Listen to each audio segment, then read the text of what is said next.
No, don't do that. All right. Happy Tuesday. Today is Tuesday, February 6th. We are out in the middle of the Citrus Club right now, so I am with my wonderful guest, the amazing Andy Tolbert, and she's wearing the mic today, so let us know that you can hear us and see us. I know there's background noise. Susie, thanks for tuning in. Let us know that you can hear us. Andy hasn't spoken yet, but I know that we're going to have to speak loudly, and thankfully I have friends on either end of the table, so if I sound like I'm screaming, they're not going to be mad at me. But let us know that you can hear us and see us. Welcome to the show. Thank you for inviting me. I'm so excited to have Andy on. Today is, and this was, because, oh, hey Andy, the TED, so my friend Bob's on there posting from the TED show. Don't you love that? Technology. Andy and I just had the best conversation. You hear us, buddy. Thanks, Wyatt. We had the best conversation. It was actually her idea to have it today because today is Safe Internet Day across the world. And God, safer or safe? Safe Internet Day. Internet Safety Day. Yes, Internet Safety Day. And wow, if you could poll people and talk about what they're afraid of, losing their passwords and having people dip into their accounts that they all save with the exact same password all over the place. They're wondering why they get their accounts stolen, why their identity stolen, what a huge impact that is to them. So I thought you are 100% on, Andy. This is a great topic for today. Welcome. Well, thank you. Have you ever had any type of online identity theft happen to you? You know, I don't know if it was online, but that's a great question. So Tim Ricky says hi. Everybody's saying hi to you. I've had somebody open an account in my name at the Navy Federal Credit Union, if you can imagine that, with money. So, I mean, I know it happens. I can't believe somebody I don't know what they were trying to accomplish, but there's no way they got it from me personally. It had to be something online that I purchased or a password I saved, and they took all of that information. And so, yes, it's happened to me. I don't know anyone who it hasn't happened to. No, and it happened to me a few years ago. PayPal reached out to me and said I had too many business accounts and I had to shut one down. And I'm like, what are you talking about? And they started going through each of my accounts I had, and I'm like, that's not my account. Wow. It had my social security number on it. It had my address, but not my phone number associated with it. That's crazy. And it had money in the account. And I asked them, I said, well, if it's in my name and my social, I want my money. That's what I said to the credit union. Go for that. No, the credit union said, Mr. Boger, this is going to be under investigation and could be fraud, blah, blah, blah. I'm like, I'm don't want to touch that $212 they put in there. Oh, they wouldn't even tell me how much was No, because I got the statements at home. I started to get the Navy Federal Credit Union statements at my house with the balance. So the first one I got, I'm like, what is this? I thought maybe Stacy opened an account. No, somebody fraudulently did. We don't do things and not tell you. No. So, hey, you guys out there, post in the comments if you've ever had something like this happen to you. Correct. About a year and a half ago, I have accounts at a lot of different banks, but I have my main one at SunTrust. And all of a sudden one day I get a statement in the mail that says your account has been closed for inactivity. Actually, I got two of them. And I call up SunTrust, I'm like, what account? This isn't one of my account numbers. And same thing had happened. Somebody had opened up an account online in my name, my social, but never put any money in it. And they said it's because when you go to apply for other types of loans, they ask for a banking reference, and then they could show a banking reference with a major bank. I wondered, like, what would possess somebody to put money in an account in my name? That's what it is. So it's for future credit that they're trying to get. Because I also got, same time, and that's when I put a fraud alert on my credit. Can we drink over? Oh yes. Oh look, these are Andy's ideas. Mimosas. We're gonna do man-mosas, which is the entire bottle with a straw. But you know the club's not really keen on that. So we're doing mimosas here with some fresh orange juice, and they did a great presentation. She actually asked me. She said, "Are we gonna have a cocktail on TV," which is what I call this, Facebook Live? I'm like, absolutely. Yeah, absolutely. So give us a little background about you, and then I really want to dive into the safety, because people love to hear, we were just talking about you, Dennis Burgess, how you rocked it out at the Aura Christmas party with your rap rendition. I heard I missed the karaoke. Tootsie Roll, I heard. No coffee, Bob. You know this isn't coffee. All right, so give us some background on you. I've been in the mortgage business since 1995. I've been a real estate agent since 1998. I'm also an investor. I like to joke I've been flipping houses since before there were TV shows about it. So we've been doing 10 years this year, 20 years, sorry. Wow. This year's 20 years since we've been flipping houses. But my other life that I have is I am into self-defense. I'm a firearms instructor, so is my husband. We teach a lot of safety and self-defense classes as well for both men and women. And then a couple years ago, I'm a real estate instructor as well. I'm a member of Florida Realtors faculty, and I'm also a permitted instructor through the state of Florida. Did you grow up wanting to do that? Like, that's my thing. Where'd you come from? I grew up on a farm, believe it or not. No, I believe you, because you have a farm now. Kind of. No. Well, the way you described it in your bio, it sounds like Ellie Mae's out there tending to the cement pond. Across the street from me, we've got bears and turkeys and everything. I love that. I love that as part of your bio. Yes, it's a lot of fun. A few years back, my real estate training side and my self-defense side kind of just came together, and I've been teaching real estate safety classes all across Florida and Georgia, and we actually just got approved in Alabama now too to teach our CE classes. So how did that come about though? So how did you get into the mortgage business? Did you grow up around it? Dennis Burgess says critters. And hi, Tyler. Sorry, I forgot to say hi. It's not glamorous. It's not glamorous. Well, that's okay. We like the stories that aren't glamorous. We like the dirt. You know, we like the dirty part. What happened? A job placement company put me at Household Finance as a job. Household Finance. I forgot about that company. I know. Everybody I know had that, either as a credit card or do they do second mortgages? Oh yeah, that was what we did. Okay, so that's 18% interest. Yeah, that's crazy. Yeah. Then, while I was working there, we bought our own home. We bought our first house, and our loan officer showed up to closing in a pair of plaid shorts and a t-shirt. And I looked at Tim and I said, I want to do what he does. So I actually went to work for a brokerage at that point, and I've been there ever since. Hey Jen, but you obviously got into real estate too, meaning you became a realtor.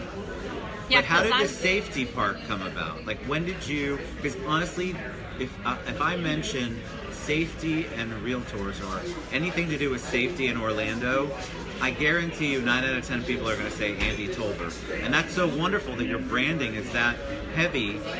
Plus, there's nobody else out there doing it. Well, there was a gentleman named Andrew Wooten, and he was the dude for real estate safety, and he actually passed away about 3 or 4 years ago. And that kind of opened the door. People started coming to me and saying, listen, we have this huge void in the safety training arena. You need to get in there. So what are we doing wrong since today is Internet Safety Day? What are some of the things that we are all doing wrong as far as not protecting ourselves? Everything. Well, don't you feel like that? Like every time I hear some kind of security breach, I think, okay, they've asked me for my password 700 times. Yeah. They have asked me to sign in. I've got to give my mother's maiden name or whatever the security question is. But these companies are also getting hit, which impacts us and leaves us vulnerable. What can we do? Since it is Internet Safety Day, what can we do when we're shopping online, when we're going online with social media? What are some of the big flags that people who hack into our accounts look for? The challenge is no matter what we do to protect we can do everything right. We can change our passwords. We can use two-factor authentication where it has to text you a code. You have to put in your password and then it also texts you a code, which is a pain. Correct. But way less of a pain than trying to clear up identity theft on your record, as you've already seen. Even with your small occurrence, it was still a pain. Because they thought I was at fault. Yeah. Actually, they were going to blame me, like I did something wrong. So remember that too, because you're always at fault. I'm going to tell you. When you get a creditor contacting you, they don't believe you right up front.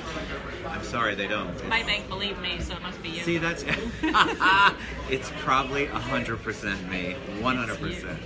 But when somebody huge like Equifax or Target or Home Depot gets breached, which all three of those have been in the last couple of years, it doesn't matter how careful you are, somebody out there has your information. So some of the things, now here's the thing, if you use the same password across every account that you have, and Equifax gets breached and they now have your password that you use on everything, you're in trouble. So that's one thing, is use a different password for every different login. This is so difficult, so let me ask you about that, because I'm definitely not guilty of this at all. How do we keep track? Because everything we have now has a password. How do we keep track of them? Is there a safe way to keep track of all of our passwords? Because I can't possibly remember. All right, so tell us about that. Because I have people ask me all the time, how do you keep track of all your passwords? Well, I'm the guilty one. Yes, we're at 111, Yolanda. Thank you. Do you use the same password for everything? Absolutely not. I do not. And what is that password? Can we ask? No. Oh my God, she's good. See, this is what happens. It's an interrogation. It's a story of my So life. there's a couple of different apps that you can get on your phone. One is called LastPass, one is called Password Keeper, one's called Keeper Security. There's a couple different ones on there. And what that does is you have to log into the app and it sees all your passwords. You can actually connect it with your internet. So as I'm trying to log into my bank account, it pops up and says just basically click here to autofill it. But that app is closed unless I've already put in my password. And the password I use for that app is nothing even in the same realm as what I use for other That accounts. makes sense. Yeah. Because, listen, I know what we all do. You use password 1, and when it tells you have to change your password, you say, fine, password 2. That's what Bob Lee just said. He goes, password 1. Password 1, password 2, password 3. What you could do, and I'm not saying use password 1, so don't misunderstand me. Disclaimer here. But what you could do is have different versions. You could have password 1 bank, password 1 credit card, password 1 school. Right. So at least you know which login to use for this particular website you're trying to go in. I think most people aren't realistically going to have 50 different passwords, but if you at least had maybe 5 or 6 different ones, so maybe anything to do with banking is completely different than what you do for shopping online. Have 4 or 5 different ones that you use for different categories. That's better than having one across. Well, the app helps you store them, and so is it easy to access? So the app has a password that you don't want, for example, anyone to know. It has to be completely different than any algorithm you've ever used. Yeah. But once you're in there, it's a quick, easy memory of what your passwords are. Now, should we It ever... actually will create a password for you and store it. And it's just gibberish, a bunch of letters and numbers and symbols that mean absolutely nothing, which is the hardest to crack. So what happens when every time I sign on to Google Chrome or anything, it says, do you want to store your password? Is that a bad thing to do? It is absolutely a bad thing to do because we don't know what protections are there. Here's the other problem. Here, we're sitting here. His laptop is open right in front of him. It's true. What if he hopped up and ran to the restroom and came back and his browser stores all his passwords in there?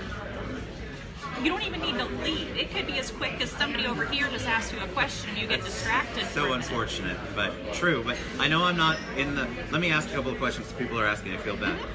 Bob Lee keeps asking, what if your phone's stolen? That's his worry. And then John Wild asked, what about LifeLock?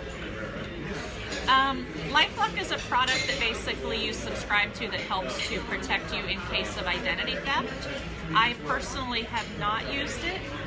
Every time one of my creditors gets hacked, they give me something free for a year or two, so that's what I use for my security monitoring. Sure. So enough of them keep getting hacked. I haven't paid for anything yet. Isn't it sad that the people that are supposed to protect you are getting hacked? Yeah, I know. That's why I think people are it's very interesting. They don't believe they'd be hacked because they feel like, I don't have enough money, I don't have enough accounts. Why would anybody target me? And you're exactly who they target, just for the record. You have to really be very careful about that. And how about your phone? What happens if your phone gets stolen and you've got the app on there? Well, you have to have the password to get into the app. If your phone is stolen, you want to have like a Find My Phone or something installed where you can wipe it remotely and it clears all of that off. But when you're using one of these password keepers, I can log into it here, but I can also log into it on my iPad, my desktop, my laptop. It's all tied together so I can log into it from anywhere. So if I'm working on my computer at the office, let's say I want to log into SunTrust Bank, it pops up this little symbol, and if you want to autofill, you click the little symbol, and then it makes you put in your password for the Keeper software. So it's interesting. So yes, thank you. You're right. I also do the same thing. Oh, is that Marisol? Yeah, I can't see. I can't see that part. I'm working on it. She's right. I've done the same thing, so only because I'm lazy. This is the bottom line. Let's admit it. You don't want to have to type it in every time, so it's so much easier to go. But isn't it interesting that the software, like your Google Chrome or whatever you use, still continues to prompt you to do that when security is so crazy? Right? Now, here's the challenge. Some of us think, oh, it's just my Audible account. I don't care if somebody hacks my Audible account. But if you use the same password across multiple platforms and they get into your Audible, they now have your password for other things. I'm so guilty of that, aren't we? I mean, I feel like most of us are guilty. I've got a little bit of variation, maybe, but honestly, if you ask me my password, there's probably 10, 15 people, maybe one in this room, who could tell you what my passwords are. And I know that's not the best way either. I think it's because we have this false sense that nothing's going to happen to us. Is it one of the top 25 worst passwords of 2017? I seriously hope not. There's worse passwords. I'm probably on that list. See, Bob Lee says he's guilty too. So these are the 25 most common passwords that were used in 2017. And how they get this is when data breaches are hacked, they're able to look at this information. So the number one password is 123456. I mean, come on. At least I'm a little more creative than that. I'm not judging anybody. You go all the way to 7? I go to 7, maybe 8. Number 8 is the third most. 1, 2, 3, 4, 5, 6, 7, 8. How about password? Bob Lee just said That's that. number Password 2. And password 1 doesn't count, Bob. I hate to tell Password you. is number 2. Let me in. Football. Let football. I love okay. you. Welcome. How about login? I'm sorry. Yeah, wow. We have a problem with creativity. They're here. tricky. Password with a 0 instead of an O. Ooh, that's gonna stop them. How about whatever? That hello. one's funny. How about hello? Hello's good. Yeah. But here's the funny thing. So this list goes out. So Andy just pulled that. So every hacker in town knows that list too. So if you want to do the same thing, get out of that and change them immediately. Well, and according to the company that does this report every year, 10% of all people have used at least one of these passwords. So hackers know they have a 10% chance of getting into anything you've got just by trying those. So Yolanda says she used to use the same password until she got hacked. Yolanda also said it's episode 111, and she commented when we were at 1:11 p.m. So those are her lucky numbers, right? I like that. But yeah, that's what happens. So you don't think you're going to be hacked because you don't think you're one of the people who has secret spy files or you have a ton of money in your accounts. That's not what they're looking for. They're looking to figure out a way to tap into your credit, maybe some of the different things that you spend money on, and they find a way to actually utilize that.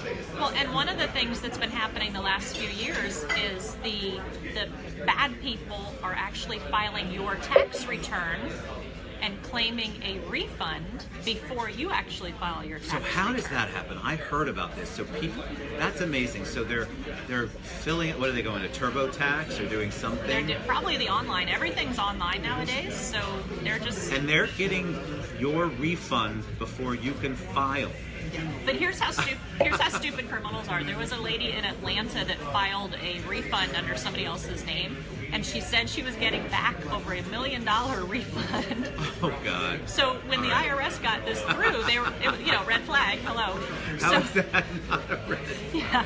So they actually called her and said, because of the amount of money, we can't mail you your check, so you have to come into the bank and meet us so we can give you cash. And she was stupid enough to go in and meet them. Handcuffs, sweetie. Yeah. You got handcuffs. Yeah. So if you're a criminal, don't be greedy. Little numbers are harder to catch. Yeah, you guys know better. Come on.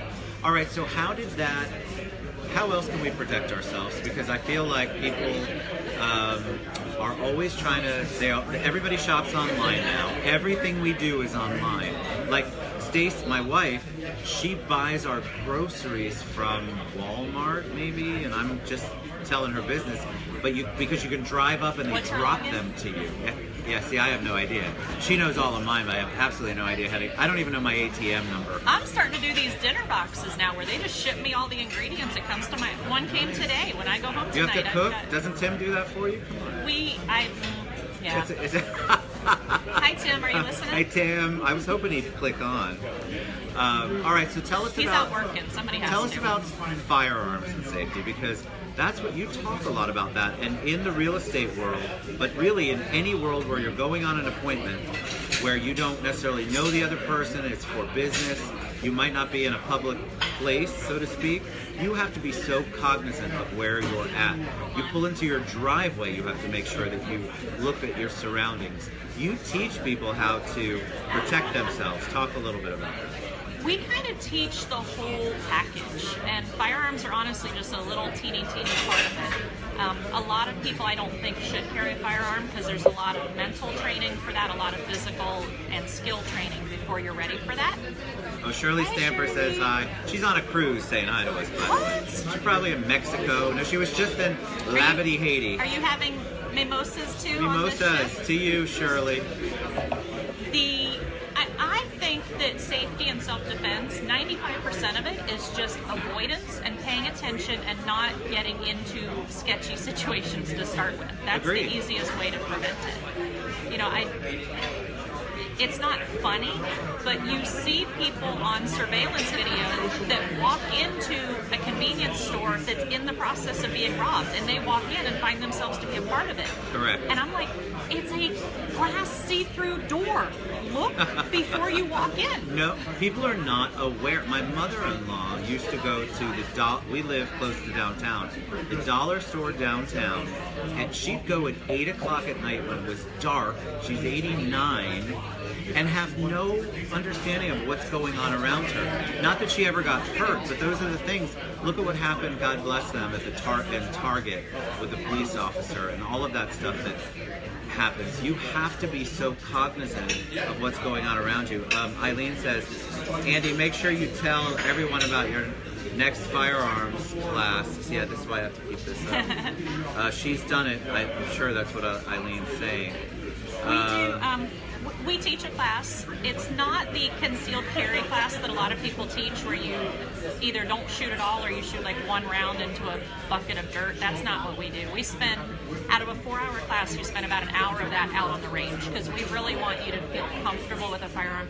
And we bring like 7 different ones, so you get to shoot a bunch of every different size and shape and color and everything to see what you feel most comfortable with. Susie Real says hi too. Hey Susie. And then I also run a ladies shooting group here in the Central Florida area. A ladies shooting group. That sounds like a nightmare to do. It's called Heels and Holsters. How can it not be heels and holsters? I know. I don't wear heels. I'm 6 foot tall, so heels. Tim yells at me when I wear heels. It's not necessary. But we really talk a lot. In fact, at our shooting group, we don't talk about shooting a lot of times. We talk about situational awareness and what to do and what to pay attention to. I just wrote a new class for realtors called Body Talk, Understanding Body Language for Sales and Safety. So the first half of the class is how to read somebody's body language in a selling negotiation situation to tell if they're interested or not interested. And then the second half of the class is all going over what we call pre-attack indicators.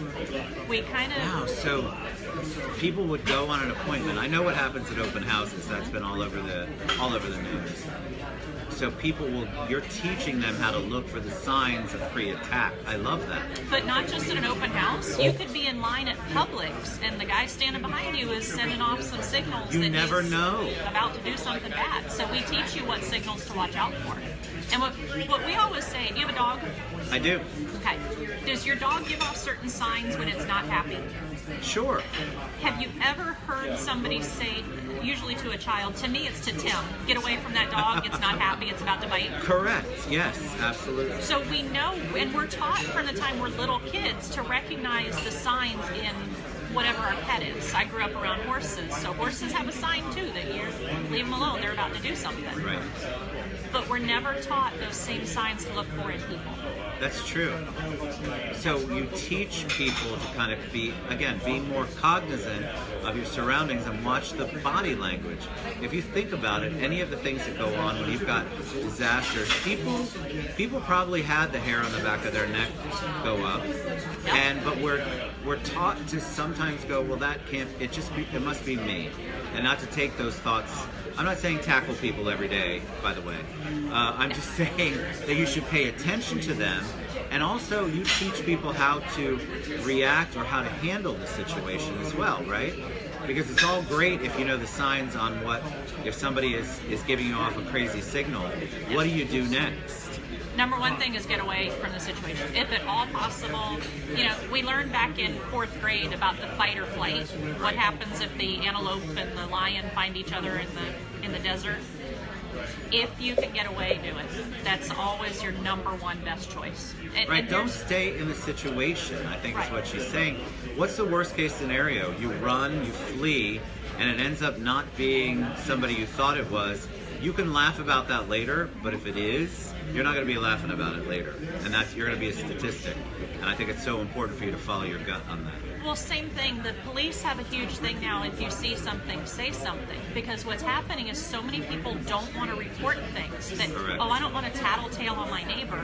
But what you don't realize is maybe the police are already working on some kind of a case. Maybe there's a pattern, and your little piece of the puzzle is what's going to solve it. Correct.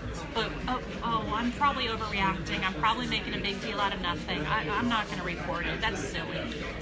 Never think you're overreacting. I mean, if you call your same neighbor in because they've got crazy shorts on and you're in that mode, yeah, okay, you're overreacting. But if you feel it, trust me, you've got to go with your gut. Every time I've gone with my gut, I know that I made the right decision. And especially when you're in a safety situation or you're not feeling safe, you have to go with it. What's the worst case scenario? I don't care if you feel embarrassed later on. It's better to be embarrassed and alive than be not embarrassed and not go with it, and then you're facing a really bad situation. And that's what happens. I think some of for example, I'll use the realtors, the stories that I read, you are a woman, especially, you go to an open house, somebody wants to meet you there, you get the ick feeling about, I don't want to just meet that person there. And this could be any business meeting anywhere. And if you don't follow your gut on that, you could end up, unfortunately, like some of these women have ended up, where they have been attacked, murdered, and it's really sad. So you have to go with your gut. But we're trained to be nice, right? Especially in real estate or in business, you're trained to not. I don't want to make a scene. I don't want to mess up my commission. I don't want to be embarrassed about that. I'm overthinking it. Maybe I'm tired. I'm telling you, if your hair stands on the back of your neck, stands up, and you're getting that ick feeling, go with it. And that's the funny thing is all animals have that. I call it your built-in alarm system. All animals have that, but humans are the only ones that will specifically not only ignore it, but justify why we're ignoring it. Correct. We go through the process of justifying it out so that we talk ourselves out of what our nature is telling us. Flee, run, screaming. Do you know how many animals were killed in the tsunami? Remember the tsunami, the big one a couple years ago? Do you know how many animals were killed in that? No. Very, very few. They had actually all left the day before. Because they have a sense and they paid attention to it. And what were people doing? Look what's coming! Ooh, look, get a picture, get a video. My favorite sad one is of the gentleman who's out, he's all by himself. The video's been shown everywhere. And he's watching it come at him. And by the time he realizes, I am screwed AF, he is done. And you have to pay attention to that stuff. But you do so much with Safer Agent. It's amazing. I think the work that you do is awesome. I think there's nothing like it, and so people are embracing it because there's more and more of this violence. I had Janie Lacey on yesterday, and we were talking about violence in the workplace, in relationships, pretty much in anywhere you're at, and how it's on the rise instead of it declining. And so it's so important, the stuff that you provide to people, the information and the training, because you have to be able to react or act in a split second, and that split second can determine whether or not you live or the people around you live or die. And I hate to be that kind of bearer of bad news, but you can read a million stories on the internet every single day about how crazy it is. Everett Jones says, My library has several body language books, great for safety and business, perfect dialogue, thank you. It's true, body language is so important, and what you were talking about. All right, so you, believe it or not, we're past 30 minutes. See how fast it goes? I know. No, it's okay. I love the topic. So leave them with some parting words, and we will give all of Andy's contact information. You should sign up for every class she has to offer because she's amazing and she really cares about you. And when you come away from there, you're going to feel better. You're going to feel safer. What are some of the things you can leave them with? A couple tips. So just some statistics here locally. 80% of all cars that are stolen, the keys are in them. So I had a friend, I won't call her out. She went into the Wawa, this is 2 weeks ago, went into the Wawa in a quote-unquote safe neighborhood, Lake Mary, Longwood area. When she walked out, car gone. They can't recover it. They can't recover her computer. None of that stuff. Were her keys in it? Yep, keys were in it. I think it was running. I won't call you out, love, but that's what happens, and you don't believe it's going to happen to you. And most burglaries of vehicles, also the car was unlocked. Correct. So like, I think it's something like 95%. They go through the burglaries. Neighborhood, in my neighborhood, about twice a year. Yep. And they look for the unlocked cars. And if they find an unlocked car, that's what they do. And we all feel this safety net that we probably shouldn't. You should lock your doors, take your keys in when you go to Wawa or 7-Eleven or anywhere. Don't leave your car running. She lost everything. She lost a computer that had all of her family photos on it, everything for the last 10 years on that computer. Well, and here's the thing, for everybody out there that is a small business owner or an entrepreneur, some of these things that we're asking you to do, they are a very, very small inconvenience, like two-factor authentication on logins. They're a very small inconvenience, but don't get lazy now, because if something does happen, I had a fake account open in my name about a year ago, and SunTrust suggested I close down all of my accounts and reopen all new ones just in case somebody had access to them.